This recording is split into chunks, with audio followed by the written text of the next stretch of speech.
冇問到就直接抄我啊，好冇 consent 下就去有一啲親密嘅接觸啊。其實會唔會有陰莖太大同埋陰部太少嘅呢個問題？係咪因為咁所以入唔到去？就大部分情況都應該唔會係咁樣嘅，個狀況未夠放鬆，未夠信任呢一個進入。咁就同女仔好唔同啊，因為男仔主導性佢就係我要勁啲、硬啲、大啲，你抱住我 BB 好愛你嗰啲，佢唔係要呢啲嘅。佢喺課堂入邊係對我產生性慾。咁樣硬咗得。好啦，我喚醒呢個性慾啦。Hello, welcome back to Playtime. I Playtime Talk 嘅 Irene。今日咧開場之前介紹嘉賓之前咧，我要做一個好嚴肅嘅行為，我要喺度鄭重咁樣同呢位嘉賓道歉，係啊，因為咧我之前喺節目入邊啦，喺其他節目啦都有講過，香港唯一用廣東話去 service 大家嘅性教練呢一個 title 咧係錯嘅，因為我揾到同行啦。咁所以咧，我要喺呢一度同親密教練再講聲對唔住，唔緊要，笑死！頭先已經度咗好耐呢一個，咁係咪應該要喺個節目度咁樣道歉？笑死！係要嘅，係啦，我唔係唯一一個，唔緊要，係啦，我揾到個同行啦，太好啦，好感動，可以有同行出現，冇錯，笑死！咁我就好歡迎你啦，係啊，歡迎 Joyce。多謝呢個邀請，感謝你。咁我介紹一下你嘅 background 先。大家好啦，咁我係 Joyce 啦。我依家咧會稱自己為親密關係教練啦。咁其實我以前都會稱自己為 sex coach 嘅。咁陣間有機會可以再分享下點解會改咗名。但係咧係啦，我都係做一啲性啦、親密關係啦、女性自愛相關嘅 topic 嘅內容嘅。咁亦都會有 client 啦，亦都會有一啲 course 啊、workshop 咧。咁就係專去喺呢方面嘅工作咁樣咯。係啦。我哋一陣可以慢慢探討。好啊，因為咁難得，我終於揾到香港原來係有同行，真係太感動啦。係啊，咁我哋一陣可以講下，即係其實我哋嘅職業啦，我哋可能嘅。我哋個定位可能都有啲唔同，係，咁可以傾下，即係我哋啲 clients 啊，我哋唔會講 client 嘅故事，但係可能我哋聽到嘅嘢啊 ，general 嘅狀況，我哋都可以交流。你好似都未講點解我哋會相遇？係喎，呢個就係重點。我哋因為有 haters 相遇，一定要講呢個，你要講。係啊，因為咧，我本身咧係唔知道有其他 sex coach 存在，即係當然啦，世界好多 sex coach，但係香港係真係冇乜嘅。咁暫時用廣東話講，即係 publicly 去 promote，係真係得我同你嘅啫，係嘛？暫時如果有其他嘅話，歡迎係啊，歡迎 DM 我哋，圍爐係啦，話俾我哋知你嘅存在，咁我哋可以搞多一個道歉大會嘅。第三我哋唔係為二係嘛？我哋係為三、為四、為五，我哋會好開心，真係，我哋好開心。咁點解我會認識到 Joyce 咧？就係有人 DM 我。我將你嗰條片 send 咗俾我睇，而嗰條片咧 Joyce 係俾人鬧到咧，係俾人嫌上，係咪用台灣嘅説話就係俾人擺咗上 threads，係真係被網暴嘅程度咯。我冇好認真地睇晒嗰啲留言，但係我都有唔少嘅 friend 好擔心我嘅狀況嚟問我Are you OK？ 咁樣之後想問咩事啊？咁樣之後就望下嗰條片，之後先知原來係咁樣。係啊，就係好多人鬧你啦，跟住嗰條片，然之後就 send 俾我睇就，有呢個性教練喎，乜咁就係好多 haters 令我哋相遇，真係啊，真係感謝佢哋，所以感謝 haters 嘅出現係冇錯。我想講好似有一條片咧，我甚至想揾翻出嚟，佢好似 delete 咗咯，但係係 Threads 定係 IG？Threads 啊，即係佢喺 Threads 度即係佢repost 咗之後，然後因為我諗我應該 cap 低嗰啲haters 留言，然後之後可以做題材，但我已經揾唔翻啦，有啲可惜。不過算啦，唔緊要。可能佢真係覺得我唔知，其實我唔知點解佢會 delete 啦，但係 anyway 就係咁。起碼佢哋令我哋相認，係真係呢個最重要，呢個最重要，真係係啊，好感恩。咁係啊，講翻其實你背景，除咗親密教練呢一個，即係 sex coach 係 intimacy coach 之外咧，你本身係社工。係，我本身係個註冊社工嚟嘅，因為本身我都真係一個註冊社工。本身係咩意思？係啦，我係都係個註冊社工啦。咁我曾經係有 serve 過青少年啦、婦女啦，咁而家都有 serve 婦女嘅一啲係咯狀況嘅一啲嘅家庭啊、輔婦女嘅東西咁樣。咁同時間我都係一個 sex educator 嘅，即係會入中小學去做性教育嘅工作咁樣。係啦。所以呢度就係咁多嘅身份，而可能今日就會主要係講多啲我係親密關係教練嘅嘢咁樣。係。但係由幾時開始或者乜嘢啟發到你由社工嘅身份加咗呢一個親密教練嘅角色？我覺得咧係因為我以前喺完全社工嘅體制裏面啦，咁我哋做好多咧係一啲可能例如果係一啲貧窮嘅狀況啦，一啲 tangible service 啦，或者可能係嗰啲嘅婦女啊，或者嗰啲青少年啊，可以有一啲嘅活動參加啦，可能係點樣 unleash 佢哋 potential 啦。咁但係咧，你好少會係一個社福體制下咧，會去 mention 到 sex 嘅東西，甚至你講伴侶關係其實都可能少，即係我接觸嘅群體或者我接觸嘅嗰啲服務嘅機構啊咁樣。咁但係咧，我自己會覺得啊，其實呢一方面都係我好有興趣嘅東西嚟嘅，而好多時候係要用 case work 嘅狀態，即係用社工 language 就係 case work、group work 咁樣。咁好多時候有啲 case work 嘅狀態先可以再處理到啲就咁 intimate 嘅東西咁樣。咁而我本身社工嘅 training 咧，唔係好有涉獵到完全 exactly intimacy 啦、relationship 啊、sex 啊、pleasure 啊呢啲嘅東西。咁所以就之後再去點樣發掘呢一方面嘅知識啊、識嘅人啊、題材咁樣。咁當然啦，都有啲個人經歷，咁但係呢嘢之後再講啦。但係係啦，即係我諗其中一個原因就係會覺得啊，好似唔係完全 exactly 係我想做嘅嘢咯，即係社工 provide 嗰啲嘅 service， 所以就之後再去讀一啲嘢，再去慢慢接觸啊、體驗咁樣就去做咗呢樣嘢咁樣。係。咁你有冇覺得其實暫時啦，即係揾我哋嘅一啲 clients 啊，佢係咩情況下，即係佢係會咩特徵需要係啦，會過嚟？係啦，揾我哋係要提升佢嘅親密關係。有冇見到乜嘢嘅特徵啊？ pattern 係。我一開始咧會覺得啊，佢哋應該會係 exactly 就因為 sex 嘅東西，咁當然都有嘅，即係例如可能會話係同男朋友嘅親密關係做唔到，所以佢就好困擾。始終即係男朋友好想要，特別可能之後會一齊住啊，或者呢啲會成日都一齊咁樣想處理呢個問題咁樣。咁但係咧，其實有一部分咧都唔係 exactly 完全關於 sex 嘅，可能佢係好明顯地就係佢覺得自己例如成日都遇到渣男啊。成日都喺親密關係裡面好多跌跌撞撞啦，或者有啲咧可能係我都有 trans 嘅朋友嘅 client 嘅，即係會覺得自己好唔夠女仔啊，因為 trans woman 好唔夠女仔啦，好想更加揾到自己心裏面嗰個 femininity 啊，咁樣自信啊咁樣，即係呢啲係唔 exactly 完全關 sex 嘅，咁但係其實都會 related to 嘅咁樣。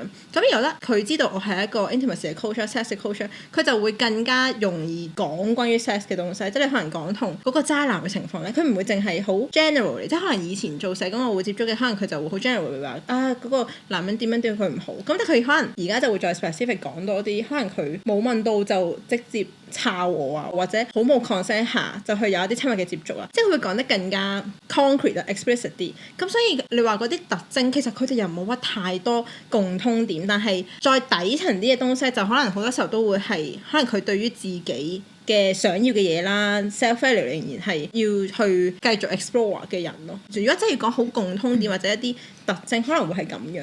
但係你話係咪完全有啲就係個 pain point 定係佢 sex 方面有問題咧？又唔一定完全係，可能因為我嘅定位唔完全真係淨係講 sex 咁樣。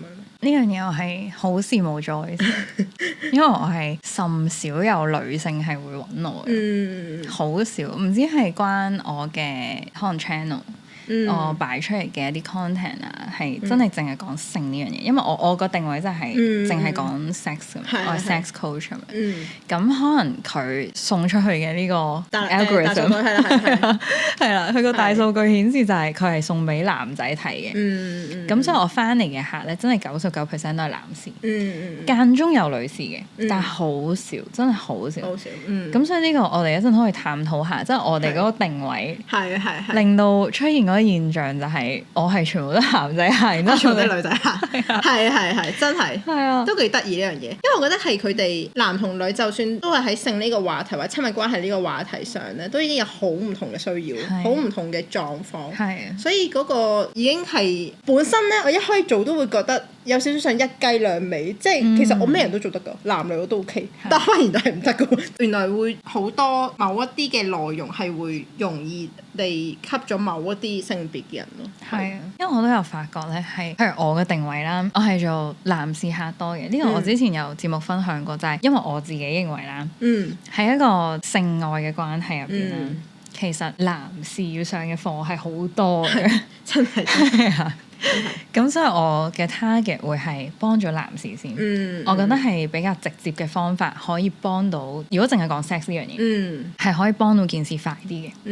因為女仔咧，其實我自己去睇啦，佢背後係好多，就係頭先所講，佢自我價值，佢嘅一啲 value 啊，佢 emotional 嘅嘢係好多。但係男仔係身體行先，身體主導。咁所以我嘅定位就會係幫咗男客先。咁我諗可能咁樣啦，我哋個定位好唔同，吸翻嚟嘅客實好唔一樣。咁亦都好反映到，真係男女去睇性呢樣嘢咧，真係好唔一樣。真係好唔一樣。係啊，你會係即係可能 top 3 topic 女仔揾你嘅時候，佢可能會講邊幾樣嘢先？通常主要都會係佢哋好想要親密感，同埋安全感。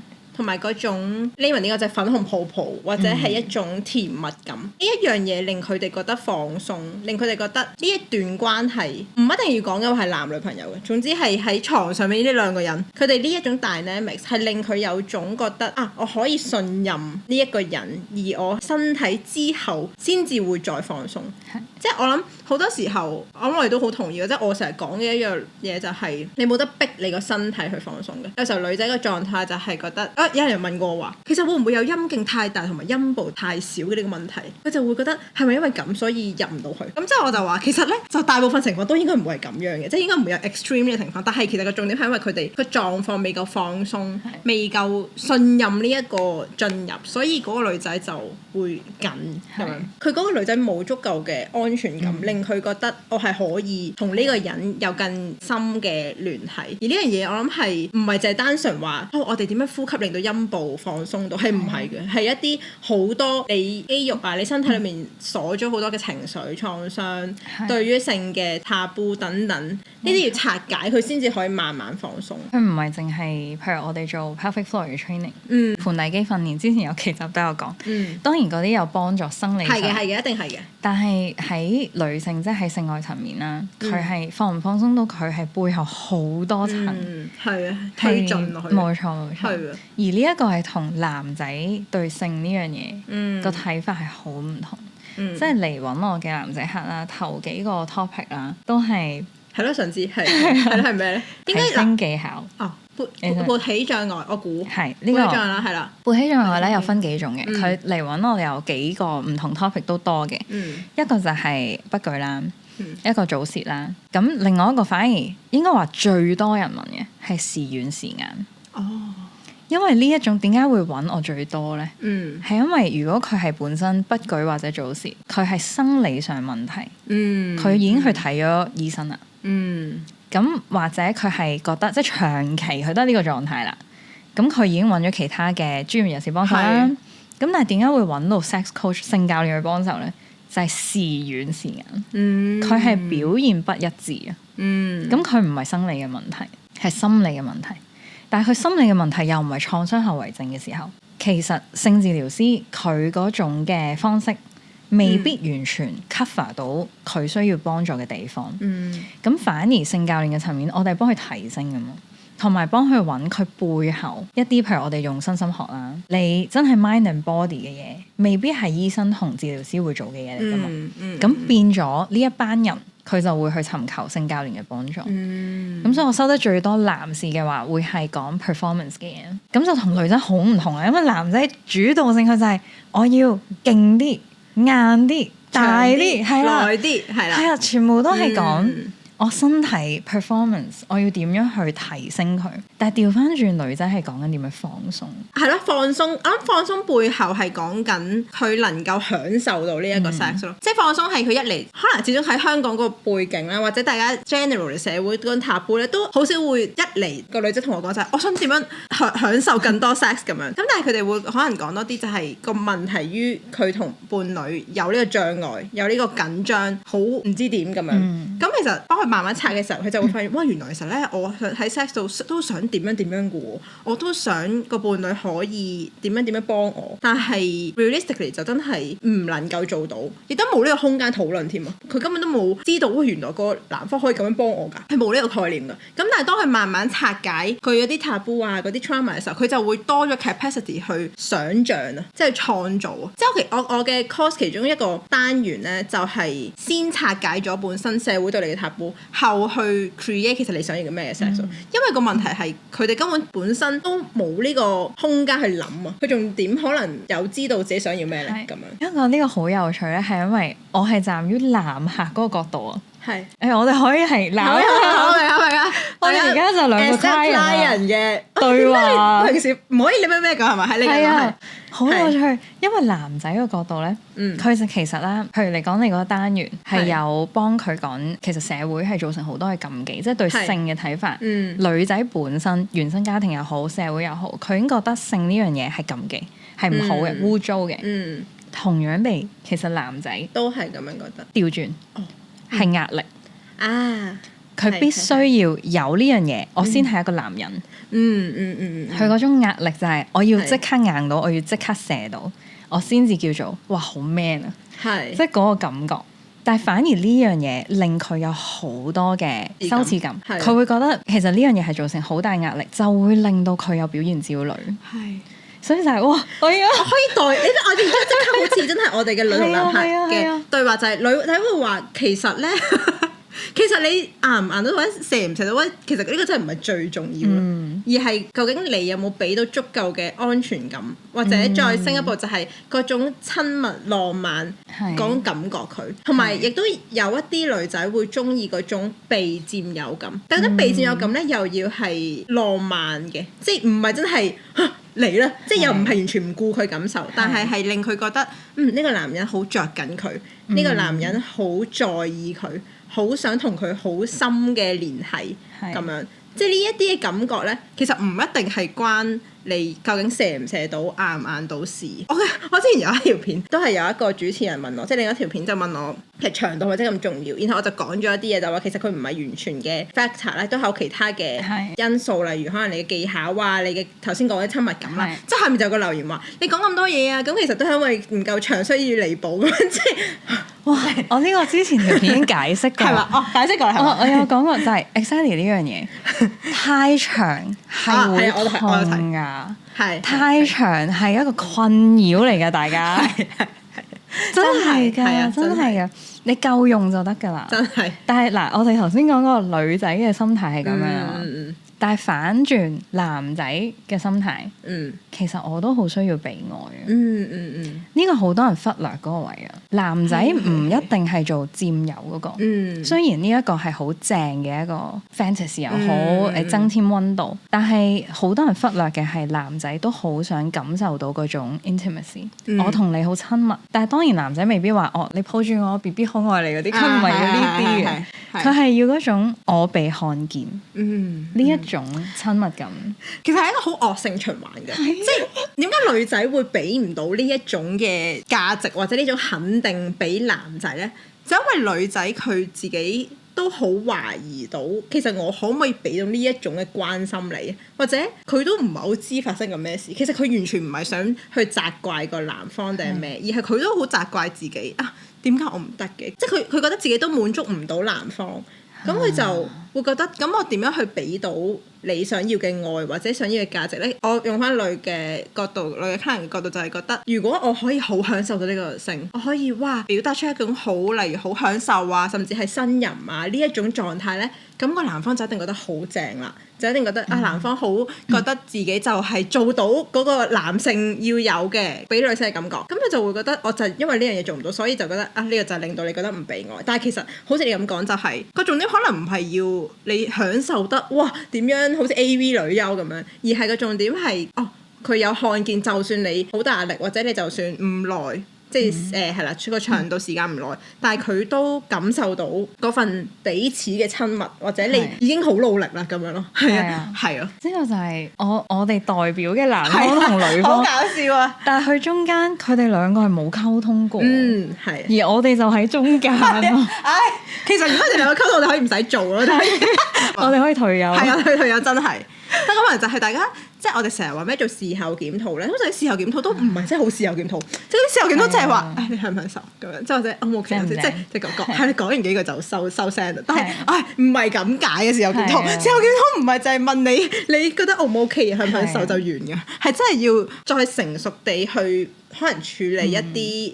原來可能你頭先真係有啲情緒發生，而點樣去大家一齊去 deal 呢樣嘢，或者係因為發生咩事而會有呢個情緒咧？咁係啊，呢個係我係即係身心學我會用好多嘅地方，因為有好多時其實我哋講啦，你接唔接收到對方嘅愉悅，佢嘅 pleasure 你接唔接收到咧？第一係你接唔接收到你自己嘅 pleasure？我諗你都係啦，對，同女仔客，我同男仔客。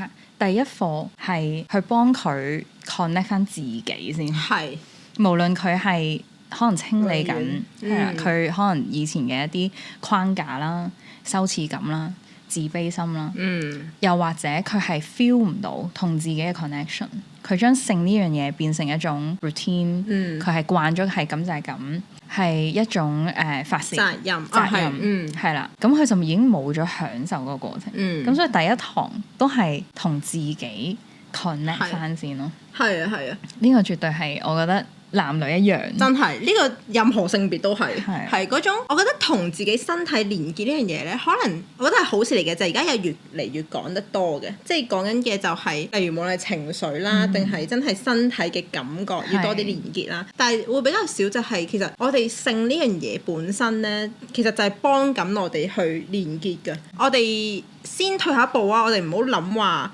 性就係男同女或者伴侶之間嘅一個連結或者緊密先啦。其實佢本身都係一個你同自己連結嘅方法嚟嘅。特別係即係我諗都唔係特別係女仔嘅，只不過係我嘅家人比較多係女仔，所以好多時候其實女性嗰種嚟自慰啦、self pleasure 啦，係一個好好嘅方法去幫自己打開呢一方面嘅愉悅感，呢份嘅連結，其實都唔使講到自慰就一定要係拎個玩具出嚟，或者係要係咁捽碟咁樣，都唔可以先唔好講到嗰個大家理解嗰種先。我有客人可能係買一件佢好中意嘅性感嘅內衣，比較打扮去化嘅靚妝，捽個頭咁樣。膝頭呢個字好老，暴露年齡。唔係啦，定我呢個年紀本身都唔講膝頭啦。呢個腦即刻係啊，即係整頭髮啊咁樣。佢有時有個客人同我講係完咗成個 coaching 會同我講話啊，其中一個喺呢一個 coaching 嘅得着係佢會願意去打扮自己咯。即係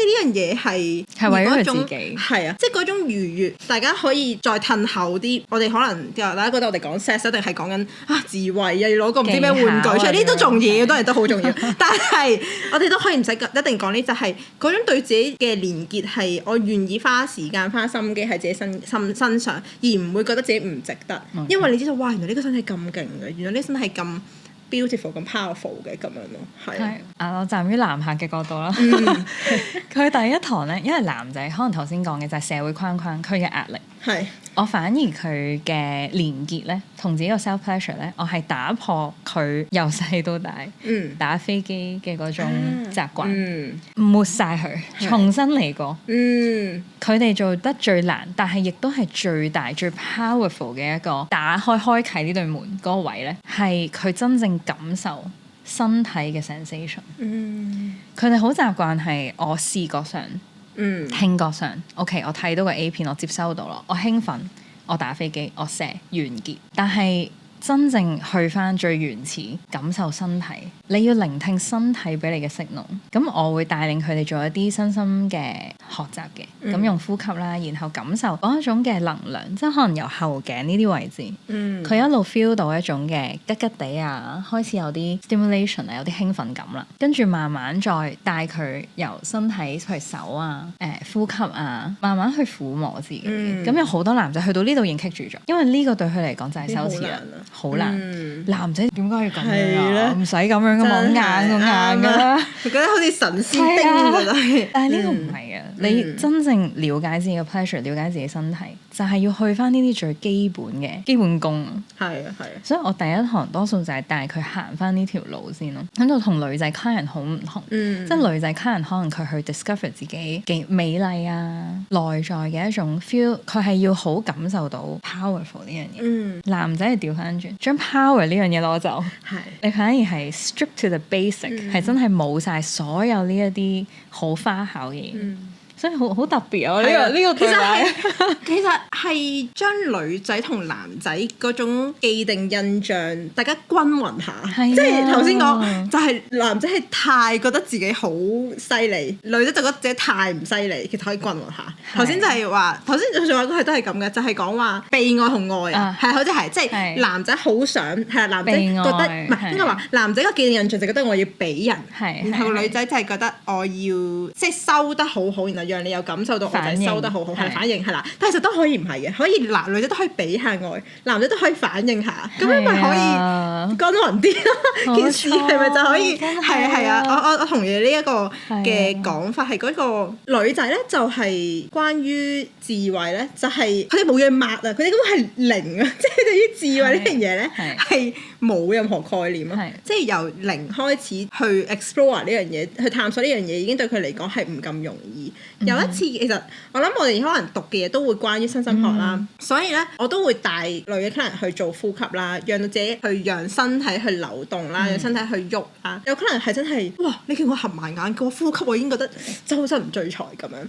特別可能咧香港嘅女仔咧都即係我有時會喺呢啲網上見到佢哋香港都好男女平等啦，唔使再講男女平等啦咁樣啦。我覺得因為佢哋大家理解男女平等啦，就係停留喺女仔都係可以喺公司工作度有一個好高嘅地位啊，好好嘅成就。咁所以咧，其實香港嘅女仔的確喺呢方面咧，可能比起亞洲其他地區已經算係比較平等啲呢個位。咁但係都因為咁咧，女仔就會容易地俾呢個完全嘅男性氣質咧係覆蓋咗。我要係一個成功嘅女性啦，或者我係一個好理性嘅女仔啦，我係唔會好溫柔，唔會好優柔寡斷。而因為咁咧，令到佢哋女性嘅氣質會容易地即係隱藏咗。即係你叫佢去感受自己身體去喐，簡直係一樣好奇怪嘅事情咁樣。即係可能都會有少少同你頭先講都有少少相似添，反而都係即係嗰種你要去探索自己身體係咩嚟㗎咁樣。所以我哋成日講話呢個社會好父權咧，其實唔係講緊話係啲男仔打壓女仔咁簡單，即係唔係咁片面嘅嘢，而係講緊父權呢樣嘢係影響緊男同女咯。即係男仔同女仔都會一樣地唔敢去探索身體。因為佢哋只會覺得理性先係好嘅，用一個最剛強嘅狀態先至係好嘅。但係其實唔係嘅，即係唔係 always，唔係永遠都係咁。係啊，真係要達到去放鬆呢樣嘢已經好難，已經好難，好難，真係係好難。呢個係我哋下一集先講個人經歷，我會再分享。其實我自己都有曾經有呢個問題，即係點樣去一步一步去破解佢，去治療自己。呢個都係漫長嘅路。係啊。我成日覺得我做嘅 coaching 咧，通常都係8節咁樣啦。咁可能以前我會覺得一定要係唔係一定嘅，即係我覺得好理想地啊。我覺得佢應該係逐漸地直線上升咁樣，可能仲有高低低，但係都會係直線上升。但係你會知道呢樣嘢唔係一樣咁直線嘅事咯。即係佢哋可能生活上又有好多唔同嘅狀況，有啲可能你會覺得完全唔關性事嘅，可能佢工作壓力啊，其實都已經好會令佢 drop 咗。因為放鬆呢樣嘢唔係淨係講緊你喺床上面嗰個鐘，好我突然間一入張床，即係一上張床就突然間個人好放鬆，即係冇乜可能嘅。係你同你生活本身好多大大小小嘅嘢掛鈎，令到佢個人好緊繃嘅時候，佢又點樣喺性度突然間會變到哇可以好放鬆啦咁樣。我哋都會同客人講，你要接受佢有高低。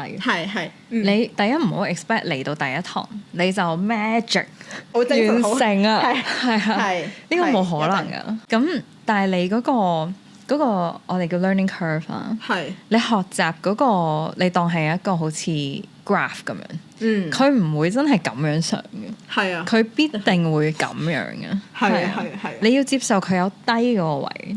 係會有失落，會有失望，所以呢個係又係要教育佢個 mindset。係啊係啊，係啊，同埋嗰個結果啦，我哋所謂嘅唔一定係你想像嘅結果嘅。可能對於女仔嚟講啦，因為可能女仔會容易地被教育係要滿足社會嘅期望，包括係男性。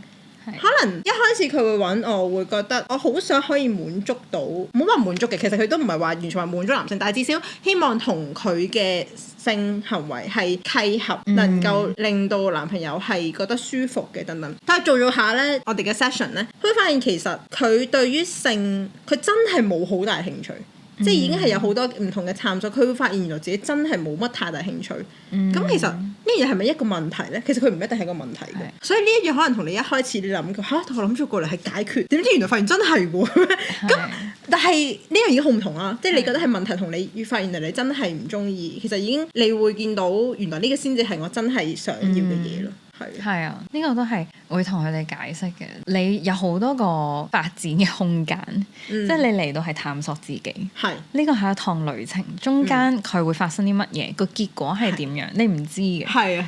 但係你要探索，你先有呢一個空間。係，同埋要相信你嘅身體真係有智慧咯。冇錯。係啊，即係呢個係我哋做 sex coach 好重要一個概念，就係我哋身體係有智慧嘅，而我哋唔容許呢個智慧去綻放。係啦，係啊，去主導啊。但係你係都有用 somatic， 即係身心學嘅，或者 body movement。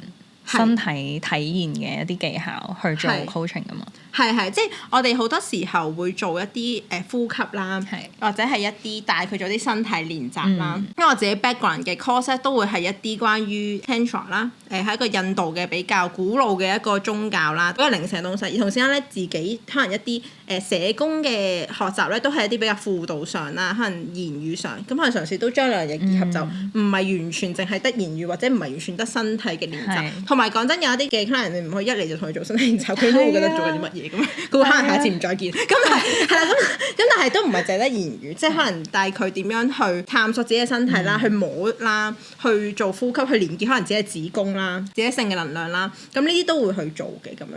咁所以就會讓佢哋更加放低我哋頭腦上嗰個理性腦嘅嗰個主導，而係翻去自己身體。其實你嘅身體都會話咁俾你知一啲嘢，特別係性呢方面係好關事嘅，因為唔係你個頭腦覺得我而家就要放鬆，我而家就要高潮，我就高潮到。即係如果係嗰啲都係嗰個，我哋唔需要存在。咁但係就係唔係啊嘛，即係就係唔係咁樣可以處理到嘅時候，我哋就要去帶佢哋翻去個身體度。呢個係我覺得男仔嘅客遇到好大嘅困難。想像到係佢哋好難聆聽自己身體。其實就係講父權社會呢樣嘢，女仔都一樣嘅，好理性嘅。男仔會更加嚴重，我諗呢個情況。男仔係非常嚴重。你同佢講話，哇！你感受，你呼吸，然後感受佢咩事，做乜嘢？係啊，咁樣硬咗得，咁樣係啊，即係佢好難放鬆，然後同我一齊呼吸。咁如果佢同我一齊呼吸嘅時候，因為我教嘅呼吸法係喚醒性慾㗎嘛。咁佢有好大嘅機會，佢喺課堂入邊係對我產生性慾。咁好啦，呢個佢又好尷尬啦。咁變咗其實我係要觀察呢一個客可唔可以做呢樣嘢，喺呢個 session 入邊佢可唔可以嘗試呢樣嘢？唔係個個好似你咁講，一嚟就同佢做呼吸法，然之後好啦，我喚醒呢個性慾啦。好難，簡單就真係好啦。講笑，係好難嘅，所以你要每一堂同每一個客嘅接觸。係好似同佢玩緊一個心理戰，因為我今堂要點樣去開啟，我今堂可以同你試到啲乜嘢，然後慢慢去帶入我哋講嘅身心靈嘅部分。因為性佢唔止係嗰個動作，即係佢背後係真係好多層有關身心靈嘅。咁呢個我覺得係香港唔太普及，將性同身心靈呢樣嘢拉埋一齊講。但其實係好重要，係啊，好重要，真係好重要。係啊，如果淨係講技巧，個個睇 AV 應該都變做 master 㗎啦，即係會變做即係家庭嘅。係啊，即係如果呢件事真係咁簡單啊，係啊，但係就係點解咁個個都唔係家庭應該咁樣講？係就係因為佢重點唔係呢一個技巧咁簡單咯。係啊，係啊，所以我90% 嘅人打上嚟問我想提升技巧，我統一回覆就係你技巧係最表層嘅嘢。你真正改善到 how to be a better lover， 你係真係想喺性愛上面提升到嘅，係唔該你嘗試係打開個心啊，係 work on 你自己先咯。係啊。咁所以係我需要佢接受呢樣嘢，先至可以同佢展開長啲嘅一個旅程。同埋我再又套用我哋女性客人嘅回應啦，就係其實女性客人更加感受到嘅係你個心咯，即係男性女性，即係你個心係有認真地好想同佢做呢個咁好嘅愛。即係我相信其實嗰啲男性講真，佢願意揾你，我諗其實佢哋都係即係其中一部分啦，都真係好想女朋友伴侶係覺得舒服開心噶嘛。咁呢一份心意，你除咗係所謂技巧上讓佢感受到之外，你有冇讓佢喺你任何嘅連結上啊、撫摸上、觸碰上、擁抱上、親吻上，你讓佢感受到咧，而唔係淨係覺得啊，就係要做呢一個點樣嘅技巧、點樣嘅手法能夠做到。係啊，我覺得呢個係好容易 feel 到嘅，即係女仔好容易會感受到呢一種嘅感覺。係啊，即係技巧唔可以零。係，都要講翻先，技巧要有嘅 basic， 但係真正令到女仔感受舒服係個心咯。係啊，咁我又戴翻呢個男性客人嘅頭盔先。係啦，就係其實佢好需要女士嗰個反應。係唔係做到話我係三上優雅，即係我唔係要嗰個反應係哇好 high 好，唔係咯，而係你真係同我有回應。你係有 feel 到件事情咯。所以係啊，所以即係我哋有時網上用咩死語咧，其實我諗個重點就係個女仔又唔識點樣去表達自己，唔知點樣去覺得係咪就好似真係有話咁樣就係一個好嘅回應，但佢又做唔到嘛，佢就覺得其他都唔係應該要。但係我就係同佢講，就係發出聲音呢件事咧。唔係要我哋有個教科書覺得乜嘢嘅聲音先係好，而好似嚟咁講就係嗰種互動咯。因為性其實就係一種溝通嚟㗎嘛，唔係一種言語上嘅溝通，但係身體嘅溝通。而你哋嘅溝通好似單方面就完全翻唔到轉頭嘅感覺咯。佢一係就係表演咯，我係兩個都係扮緊，好啦，兩個係唔同 channel。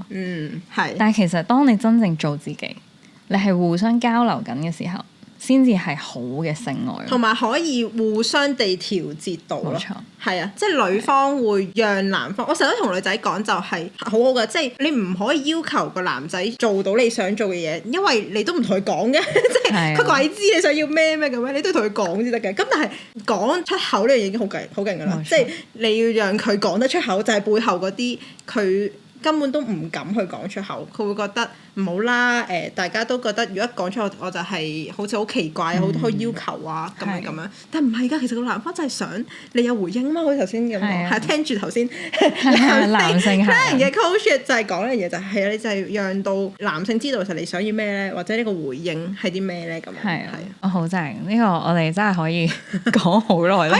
男仔同女仔嘅角度真係其實就係欠缺咗呢樣嘢啫嘛。係啊，咁我呢度賣個 marketing 嘅環節，就係咩時候啲人應該嚟揾我哋咧？我覺得嗱，我嘅 client 咧，有時候咧有一部分咧，其實佢都真係經歷過傳統嘅 therapist 啦、counselor 啦，然後佢覺得唔太 work 啊，特別可能佢哋唔會講得好仔細於 sex 嘅東西，咁佢就會去揾我，然後就希望係真係喺呢方面嘅東西。同埋第二樣咧就係做 coach， 我諗唔係就係話去解決一個問題嘅，即係唔一定話係你有一啲嘅性上面嘅問題，然後你先至嚟揾我嘅。其實你可以可能你想點樣提升自己對於自己嘅認識啦，對於身體嘅認識啦，對於性嘅認識啦，你想去提升佢，其實你都可以揾我哋。我會成日話其實每個人都可以揾高處。係啊，就係因為個重點唔係淨係講話你喺床上面嗰一個鐘添，其實係影響緊你，即係個女性嘅角度啦，就係女性 client 角度就係影響緊你點樣去做一個女性，即係性呢樣嘢唔可以缺少咗。喺你嘅一個女性嘅地方，即係唔係話你我而家單身就冇 sex 喎，咁係咪我就唔係女人唔係咁解？而係你對於性呢一個部分嘅理解咧，你身體嘅體驗咧，其實係讓你體會到原來女性係可以有呢一啲嘅面向，原來女性唔係個社會話俾你知係點。原來其實可能我都唔知㗎，你要去發掘㗎，即係我係帶你點去發掘。原來你想要嘅 sex 係咁樣，原來你想要嘅 sex 係哇好火熱嘅，對方好 dominate 嘅，好佔有嘅。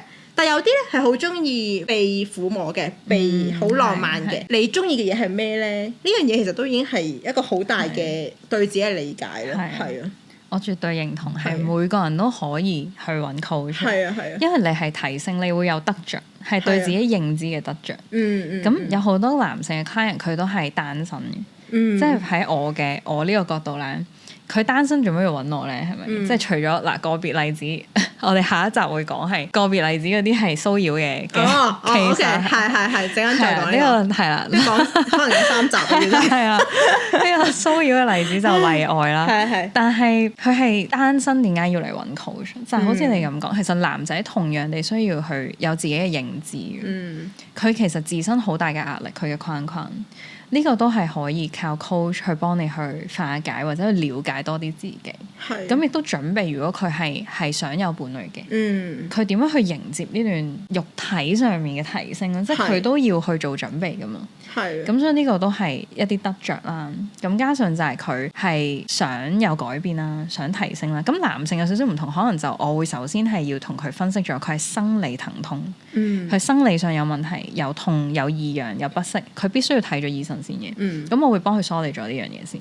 咁如果佢係冇晒，即係佢唔係呢啲生理上面嘅唔舒服，而且佢唔係有好大嘅創傷後遺症，我就可以建議係用 coaching 嘅方法去提升啦。咁呢個我會撇除咗先，因為有陣時其實泌尿科嘅問題，我哋都必須要講係啊。咁我哋仲有好多好 juicy 嘅故事嘅，即係例如係我哋點樣入行啦，我哋嘅私人分享，即係私人嘅背景啊，點解會做呢樣嘢，無啦啦做性教練呢樣嘢，係都幾 juicy 嘅啲 story， 同埋可能分享下我哋聽過最難忘嘅一啲經歷啊，咁我就留翻同埋喺呢個工作嘅點點滴滴。係冇錯，我真係可以，我要喊嘅真係，分3集講，準備紙巾下一集。好，咁今日多謝 Joyce 嘅時間啦。咁聽緊 podcast 嘅觀眾啦，記得翻去 YouTube 睇翻精彩嘅畫面，記得撳翻 subscribe 嘅小鈴鐺。而睇緊 YouTube 嘅大家都可以翻去 KKBox、Spotify 同埋 Apple Podcast 去聽翻精彩嘅內容。我哋下集再見啦，Thank you，拜拜。